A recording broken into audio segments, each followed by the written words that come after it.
Hello, everybody. Welcome. This is the Heroes Era, and I'm your Dungeon Master, Ben. I'm going with the cold open today. Still working on getting all my files moved over to the new PC. But usually I'm here playing Dungeons and Dragons on Monday nights with the usual crew. We're also playing a lot of Team Fortress 2 lately. And of course, as always, I appreciate you for joining me, for checking out the videos. And if you want to hang out with us, you can join us in our Discord, the Heroes Era. And of course, you can find us on Twitch TV/Heroes Era. Again, we're playing Monday nights at 6 Pacific. But today, I wanted to do something a little bit different and take a look at an encounter that we just ran in our game that my players had a fair amount of trouble with. And I wanted to put this video out because there's been a lot of discussion lately, or I've seen some discussion, and it's been going on for some time. And I think that the conventional wisdom right now is that you need to beef up your dragons, you need to homebrew, you need to take a lot of extra measures to make your encounters difficult or deadly for your players. And that can be the case, definitely. But I haven't found it to be so in my game. And I consider my players to be average to advanced in combat. And they're not purposely breaking combat for me. So if you have players like that, good luck. There's a trust that needs to exist between DM and player. But I do encourage my players to develop powerful combatants. So with that said, this party is a party of 3 players, and we're currently level 7. We have a rogue, warlock, and a battle cleric. Pretty formidable group. They dish out a lot of damage. They can be a little bit squishy as far as our warlock and rogue go. But I think overall they have a good party dynamic that's well-rounded, and they're usually having a lot of success in combat. So for this encounter, I threw at them a young white dragon. This is challenge rating 6. My players are level 7. You're saying, Ben, that's too easy. That's way too easy. Kobold Fight Club, right? If you're not familiar with that, go koboldplus.club. And this will help you budget your encounters. We have resources on our Discord too. You can find a link to this there. And also, I'm going to be posting up this map and a PDF of how to run this encounter on the Discord. So you'll be able to find that there, the Heroes Era. You can search for it. So Kobold Fight Club calls this a medium encounter. What? That's too easy, like I said. But it wasn't. And that's because of location, okay? So we'll start with that. And the location of this encounter is non-specific. It is within a blizzard. And so before the encounter begins, you want to introduce your blizzard. Because what would a better setting for a white dragon be than a blizzard? Okay. So for our blizzard, your players are going to be traveling either between settlements to a nearby locale during a very heavy blizzard. Something that would cause them to need to travel somewhere they haven't been before, or where perhaps the terrain has changed a little bit since the last time they've been there. So in this blizzard, I limited my players' visibility to 10 feet, which is not a lot. And then as they were trying to enhance their visibility within the blizzard using spells, things like that, I had the torches be blown out by the blizzard. But if they took magical means to gain additional sight, and then I added 5 feet to their to their vision, just because I like when my players try to overcome something, give them something at least. It might not be that realistic, and you might choose not to do that and just leave it at a, either a visibility of 10 or 15 feet. And so at the beginning of this blizzard, or during the blizzard, you ask for survival checks, okay? And you would describe, or I described that the players, they know the general direction that they need to go. They're traveling between two settlements that takes about a day's journey. There's been heavy blizzards, and in my world, Golden Dragon serves as the sun, and so she's not always around. She hasn't been around for a few days, or actually a couple of weeks at this point. And so as they make their survival checks, I would have them continuously just coming up against walls and banks of snow, steep, icy snow. And it just must not be the right way, because they should be able to walk across just, a plain that is, hilly here and there, small impediments, but nothing like what they're coming up against. So you would kind of manage the beginning of this blizzard in, more of like a sweeping or like an overarching narrative. So for the first check, if they succeed, then I would have them find the right way, except for, I would say, it seems like the right way, except for the walls of ice and snow that must be a result of the storm. And here there are channels or hallways without ceilings that go into the wall of snow and ice. And that's if they succeed on their first survival check. So they found the way. They know this is the right way, even though the terrain, something seems off about it. It's probably just this accumulated snow, or perhaps there was a landslide nearby as a result of the blizzard. But if they fail on their survival check, then I would impose exhaustion. And for this encounter, I was only asking for an initial survival check. I didn't want to get my player, I didn't want to, weaken my players too much by having them make a bunch of survival checks. So with the first failure, it's like failing towards success. So I would impose a level of exhaustion if they fail, and then they would find their way after some time of traveling in the biting cold.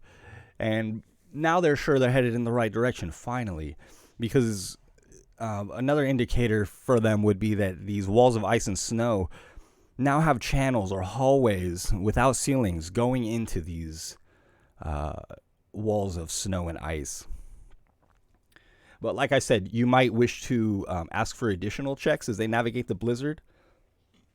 Excuse me. And have them find these channels only after a success. That's a fine way to do this. You're the dungeon master. Now, you can place your players on this map immediately, and have them roll initiative to move forward in turn before placing the dragon or before they see the dragon. That goes against the conventional wisdom of asking for initiative when the combatants are aware of each other. But if they're in an encounter that should be turn-based, you can do that too. Or you can describe the situation. I'm sorry, I'm trying to read off of my notes here as well. You can simply describe the situation without placing them on the map and giving them visibility on the map, and handling it narratively, kind of waiting until they see the dragon to place the dragon on the map, have them roll initiative, etc. I would approach this map from the bottom going up because of how I designed the channels, and if you need to go in a different direction, simply rotate it. It's very easy. I also have dynamic lighting set up here on Roll20, which makes this map a little bit more fun because as you move your players forward, the their visibility is very limited. So here I have one of my players, and if you're having them move forward turn by turn, I would have them move 10 feet at a time and then make your decision about any checks you might ask for, anything like that, and also to build the suspense. So they probably move anywhere from 30 to 60 feet forward. And that would place them well within these channels, depending on which channel they choose. you can just choose for them and have them all gathered together or near each other. There are also like larger chambers within the channels where, that might be better for the players to get to. So I wouldn't necessarily start them there. I would keep them in these narrow corridors. But I don't want to get ahead of myself here. They can travel through the channels, or they can try to travel over the top of these walls, so to speak. So to get onto the top of these channel walls, which I have pictured as just rocky, snowy terrain. Again, these are sheer, very steep and slick walls of ice and snow. They'll need to succeed on a DC 20 athletics check to climb to the top. But don't worry, because if they decide to do that, they're going to be easy prey for the dragon. And that's what this is all about. Setting them up to put them in a tricky situation to fight this dragon in its own environment. And I'm sorry, my nose is itching. I'm not picking boogers. I'm sorry. Ugh. Goodness. So, again, you can move. I would have the players move at full speed within the channels, as there's a reprieve from the storm. Or if they're on top of these walls, have them move at half speed. I would have them succeed on a DC 20 athletics check to get to the top of these walls, because I would say maybe 15 in normal conditions, but with the whipping winds and the sleet and snow in their face, I'm making this a hard DC for them. And inside of the channels, like I said, there is a reprieve from the storm, but it's still very cold. As they are traveling, I would have them. I would have you, the dungeon master, roll a stealth check for the dragon and give that dragon advantage, because he's in the middle of a blizzard. This is his element, or her element, or their element, and they are ready to fight. They're ready to hunt in this kind of situation. I imagine a white dragon loves a good blizzard. Of course, the dragon's visibility, you can play that as being limited or not, as you choose. I decided to try to go from the approach that the dragon would look for its prey in the last location that it knew its prey was before going out of sight. Or perhaps it would anticipate the prey running and would move to where it thinks the prey would run, back the way it came. So don't worry too much about the dragon cheating.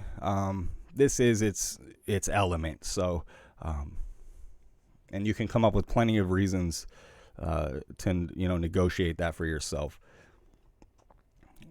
But so I would have the stealth check be against their passive perceptions, unless they're actively making perception checks. And I would also wait until after the players have moved at least once, one full round, before giving the first opportunity to spot the dragon. And give them that chance and keep the dragon close to them, because then it attacks.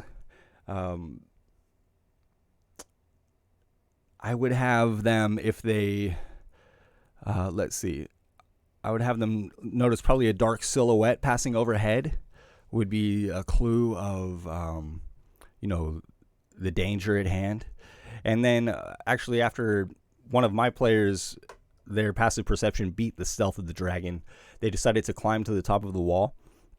They did not succeed on their check. So I had them get to the top, and before they slipped, they were able to glimpse the shape of the dragon. And so they knew what they were dealing with there. And that's when I basically had the dragon attack. I was moving in initiative, and so everybody had an opportunity to act before the dragon attacked. And our rogue tried to hide around a corner. Our battle cleric tried to move into a larger chamber. And I believe the warlock just made himself ready. I think our warlock's been disguising himself as an NPC that the players don't like. And so the warlock made himself to appear as this NPC to make the dragon bitter against that PC. So a bit of fun. let's see. So that kind of tells you how to approach getting into the encounter.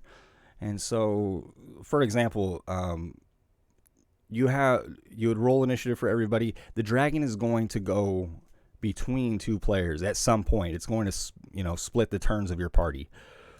So as long as it doesn't go last, then you'll probably be able to separate some of your players, unless they just decide to huddle together in one of these hallways or chambers.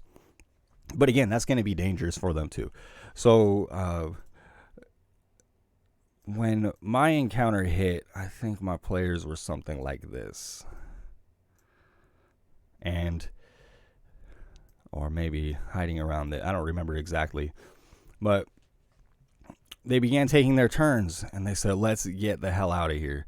My dragon landed, or on my dragon's first turn of attacking, I had the dragon land and shoot its icy breath. And this is going to be especially good in the hallways and such. But you want to try to position your dragon somewhere to try to get 2 enemies if possible, or 3. If not, I would have them use their breath and then lift into the air again. Again, the dragon is very near them at the beginning of the encounter. That's how they were able to see it.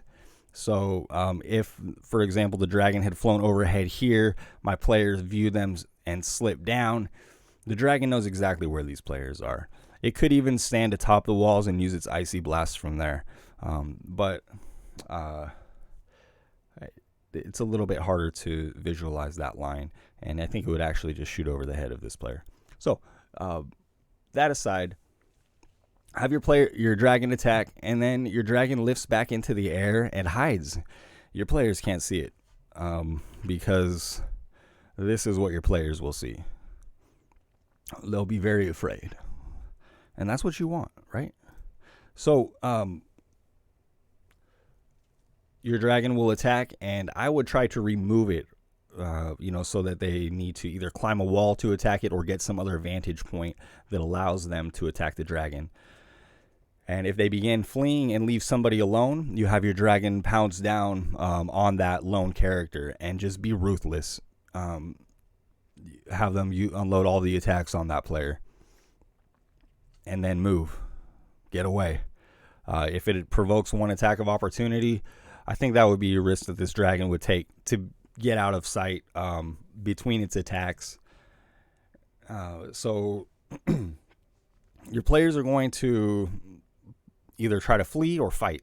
If they try to fight and they're all grouped together, that's fine too. Just land your dragon a little bit away from them, or maybe its haunches are up on the wall here, so you can visualize the line of its icy breath, and then just unleash your icy breath on your players.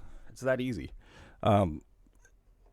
Because of all the obstacles and barriers to vision, this encounter is going to be a lot harder for them. This dragon is only a challenge rating 6, and my players are level 7. Each time that the dragon attacked, my players were, excited, frightened. It worked really well. And so having this terrain surrounding these channels allows for you to, really take advantage of this dragon popping in and out of view, making attacks, quickly, like, guerrilla tactics. Trying to think if there's any other aspects of the combat between the dragon and the players that'd be important to cover. If the dragon knocks somebody unconscious, you might be ruthless and carry that person away, and you might kill them. Or you might have the dragon continue to hunt the other party members. Maybe it's very hungry. Maybe it has other dragons to provide for.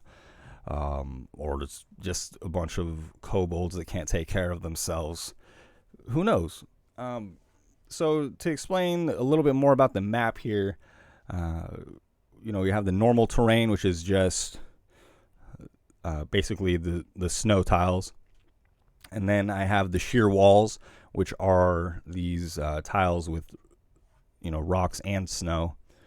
And then I have icy water going across the center of the map as though it's a stream of some kind connecting, and it has been frozen in the blizzard. So the snowy ground I have is normal terrain. The sheer walls, I would use DC 15 athletics to climb during normal conditions, DC 20 during this blizzard. And in the center of the map is the icy water. You could use that water being frozen solid or slushy and full of ice and snow, as you like. If it's frozen, I would have them make a DC 15 dex save or fall prone when they step onto the ice, so that they cannot use their full movement to move across if they fail their dex save. I would use that during battle. Maybe if they're on the ice when battle begins, you might have them make that check. But if you're not in combat and they're trying to move across the ice, they could probably just take their time. However, if they're surprised by the dragon, you might require some kind of check to remain standing, or maybe a first check on their first turn. If it's slushy, like water that they need to wade through, I would use it as difficult terrain and ask for a con save if they end their turn in it, or they'll take 5 or 1d8 cold damage. I didn't get to use the water as part of the map because my players spotted the dragon on its first pass, and then one of the players made themselves visible as well and made it known that they knew where the dragon was. So I had to go into the fight pretty much immediately. My players, though, during combat, they decided to flee. They did not just stand their ground to fight. I think that standing their ground and fighting would have been better in this situation, although escaping from the channels would provide them definite relief and a reprieve from the battle. So it just ended up happening that the casters, the rogue isn't a caster. He kind of is because he uses a psionic blade. So my rogue and warlock were first to flee, and then my battle cleric was the last to move. The dragon went before him. So the dragon would land, make his attack, and my players ended up making it outside of the channels, all 3 of them. But they continued to run away and leave the battle cleric on each turn. And that was probably their undoing. Even they were ultimately successful in slaying this dragon, but it was very difficult for them. And so each time they left this player alone, the dragon would come in to make its attacks, and it would try to leave. And it took I think it took 2 or 3 rounds to knock out my first player, because young white dragon's icy breath, cold. It's called icy breath. Pardon me. Its cold breath is very powerful. You're rolling 10 d8s. That's wild. And if you roll well on that, you're going to be killing some people, perhaps on one turn. So it was very challenging for my players. My players have adequate magic items, I think. Just kind of thinking about that for a moment. I think they do. They might be slightly behind on the magic item curve, but overall, they're pretty well equipped. And I think that they approached the encounter in a perfectly legitimate, reasonable way, but it still posed a huge problem for them, and that was because of the terrain. So if you have just a dragon and your players out in the open, nothing for the dragon to hide behind or make use of, they're going to have a much easier time with that dragon.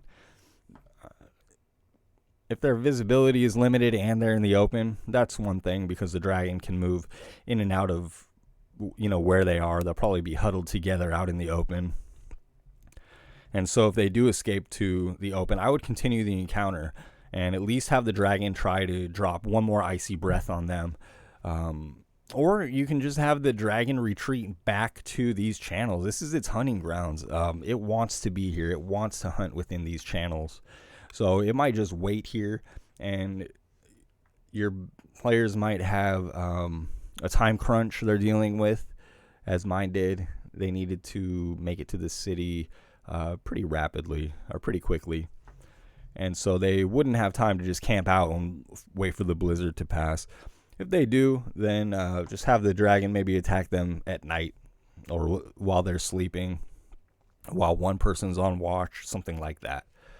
But I think that sums up what I did for this encounter. It was a lot of fun. And again, I didn't need to change anything about my dragon stats. I simply put my players in the middle of a blizzard, and I, made sure that they were dealing with that aspect too, the survival of that. I don't recall if they failed their survival checks, and I imposed exhaustion. This was a couple of weeks ago, but that's going to lend itself to making the encounter more difficult too. Is the storm, dealing with the storm as they approach this. They won't come into this with their full resources if they're suffering from a level or two of exhaustion, and that will make things more challenging as well. So my players were down to the wire. Reynald, which is the battle cleric, was unconscious and rolled a 20 to hop back up. Otherwise, I think he would have been dragon lunch for sure. And then when everybody was together, my warlock used Amulet of the Plains. And what's cool about that is there's a lot of room for error. So it's a pretty chaotic item. They used it to try to teleport away.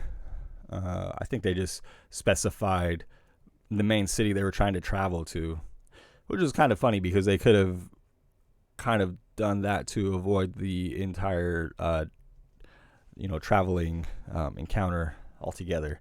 But it's risky to use the Amulet of the Plains, and they found that out because when they did use it to try to teleport, they failed the required check, and the dragon was near enough that the dragon was swept up in the spell with them, and they were teleported to a random plane of existence, which I determined to be the ethereal plane, because I consider the ethereal plane to be nearest to this part of Gira. There are crossings nearby, within miles of where they would have been. And they've been there before. So I just felt that something within that would have drawn them back to that place without failure. And the dragon was there with them. And that was a bit of a panic. And we actually left the encounter at that on a cliffhanger. And this week when we picked up, the game was last night, they continued the encounter with the dragon in the deep ethereal. I just had them in a jungle, and they were going to try to use the Amulet of the Plains again and try to teleport to the main city in the realm. Bring the dragon with them or not, they did not care, because they felt that when they reached that main city, there would be plenty of powerful wizards and warriors to basically come to their rescue. And I was excited about that happening. It didn't end up happening because of, just the risk and chaos involved. And instead, my players, the warlock ended up stunning the dragon with hypnotic pattern. And that was really, really handy, because the effect of hypnotic pattern is they're incapacitated with the speed of 0. So they take no actions. And my players were able to then teleport away to safety. And that's how they resolved the encounter. The channels and the blizzard really proved to be a challenge. And it really added to the encounter. You put that dragon in its environment, and it's going to flourish. A young dragon doesn't have any layer actions. So this is just one turn of a challenge rating below the party level versus 3 turns, for the party. And the dragon was, it was coming out on top easily.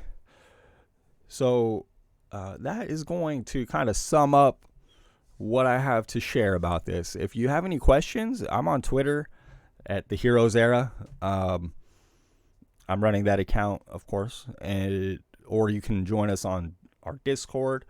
When this video hits YouTube, you can post a question in the comments. If you have any questions or comments, I'm open to hearing them. I think I ran this encounter rules as written. That's always my objective as I'm becoming more and more familiar with this system.